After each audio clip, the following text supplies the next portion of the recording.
অনেক দিনই হলো নিজের জন্য কিছু বানানো হয় না। আমার নিজের তৈরি গহনা পরতে খুবই ভালো লাগে।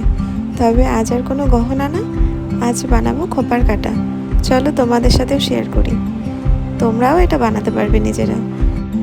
প্রথমে একটা কাপড়কে 3 সেন্টিমিটার করে মাপ দিয়ে গোল করে কেটে নিয়েছি। এরপরে 2 বার ভাঁজ দিয়ে এইভাবে ফোল্ড করে নিয়েছি।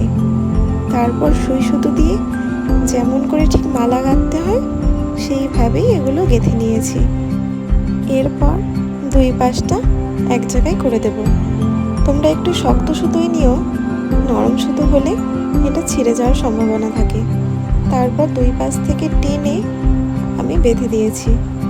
তারপর ঠিক এই রকম দেখতে হয়েছে ফুলটা।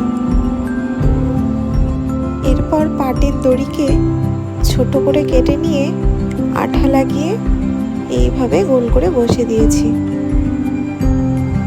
আমার কোনো কিছু কিনে করার থেকে বাড়িতে যা থাকে সেগুলো দিয়েই করতে ভালো লাগে, যেগুলো পুরনো হয়ে গেছে আর কি। এই কানেরটা আমার কলেজ লাইফের। আমি একটা সময় এই কানেরটা অনেকবার পরেছি। সেই কানেরটার পরা হয় না, তো ভাবলাম সেটাকে ইউজ করে ফেলি। তারপর কড়ি আর কানেরটা বাঁধার পর ঠিক এমন দেখতে হয়েছে। আমি উপরেও একটা সুতো বেঁধে নিয়েছিলাম। এবার তোমরা দেখে জানিও কেমন হলো। আমার মাথায় ক্লিপ দেওয়ার থেকে খোপার কাটা খুবই পছন্দের। আমি খোপার কাটাই দিতে বেশি পছন্দ করি, তাই নিজের জন্য একটা বানিয়ে ফেললাম।